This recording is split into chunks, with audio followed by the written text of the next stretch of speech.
क्या होता है 1% कंपनी का मतलब? आखिर कितने मेंबर होने चाहिए 1% कंपनी में?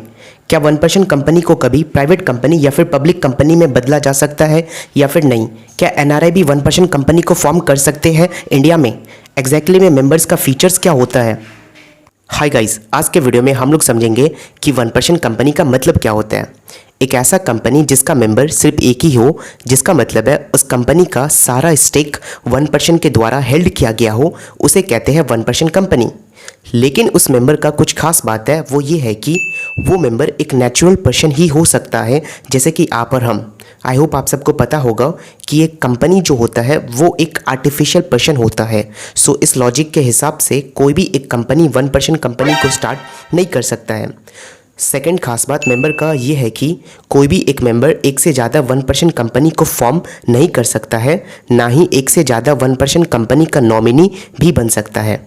थर्ड खास बात ये है कि अगर वो मेंबर इंडिया में 1% कंपनी ओपन करना चाहता है तो वो इंडियन सिटीज़न होना चाहिए एंड उसे रेसिडेंट ऑफ इंडिया भी होना चाहिए। रेसिडेंट ऑफ इंडिया में वो पर्सन आते हैं जो इंडिया में कम से कम 182 डेज रहे हैं in the immediate preceding calendar year. Please note करो कि मैं यहाँ पे कैलेंडर ईयर का बात कर रहा हूँ, ना कि फाइनेंशियल ईयर का।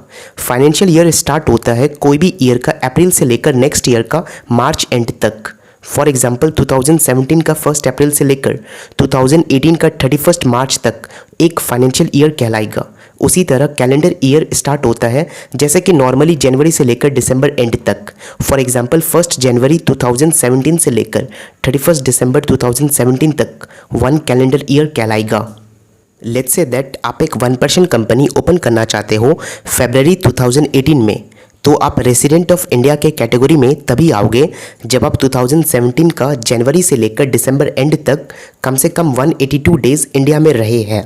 अब हम लोग इन सारी चीज़ को समराइज़ करके देखते हैं कि राजू को कौन कौन सा पॉइंट क्वालिफाई करना पड़ेगा 1% कंपनी को स्टार्ट करने के लिए इंडिया में।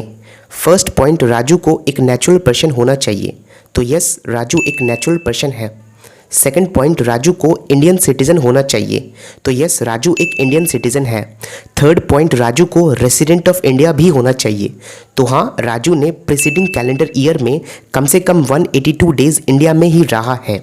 सिंस राजू सारे पॉइंट को क्वालिफाई कर रहा है तो राजू एक 1% कंपनी को ओपन कर सकता है। अब हम लोग समझते हैं कि 1% कंपनी के पेड अप कैपिटल कितना होना चाहिए या फिर कितना नहीं होना चाहिए। बट इससे पहले हम लोग समझेंगे कि पेड अप कैपिटल का मतलब क्या होता है। पेड अप कैपिटल का मतलब है वो अमाउंट जो शेयर होल्डर्स के द्वारा कंपनी में इन्वेस्ट किया गया हो एंड बदले में कंपनी ने उसे शेयर अलॉट किया हो।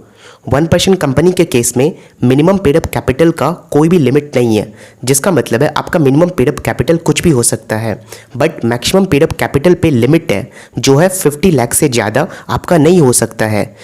इन केस अगर आपका पेड अप कैपिटल 50 लाख को एक्सीड कर जाता है तो आपको आपके 1% कंपनी को कन्वर्ट करना पड़ेगा प्राइवेट कंपनी में या फिर पब्लिक कंपनी में। एक और ऐसा सिचुएशन है जब आपको आपके 1% कंपनी को कन्वर्ट करना पड़ेगा प्राइवेट कंपनी या फिर पब्लिक कंपनी में। वो है अगर आपके कंपनी का एवरेज एनुअल टर्नओवर एक्सीड कर जाए 2 crore of immediate preceding 3 financial year का, तो उस टाइम आपको आपके कंपनी को कन्वर्ट करना पड़ेगा प्राइवेट कंपनी या फिर पब्लिक कंपनी में। इसी तरह अगर हम डायरेक्टर्स को देखें 1% कंपनी में, तो minimum directors 1 and maximum directors 15 तक हो सकते हैं। इन सब के अलावा 1% कंपनी में मेंबर को एक नॉमिनी भी नॉमिनेट करके रखना पड़ता है। नॉमिनी का फीचर से मेंबर की तरह रहता है, बस फ़र्क इतना है कि नॉमिनी उन सारे पावर को तभी यूज कर सकता है जब मेंबर का डेथ हो जाए या फिर मेंबर इनकैपेबल हो जाए कॉन्ट्रैक्ट करने के लिए।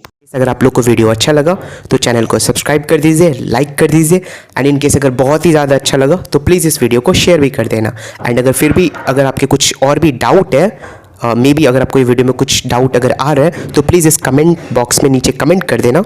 मे बी उस डाउट से मेरे को भी कुछ न्यू सीखने का मौका मिल जाए। Good bye.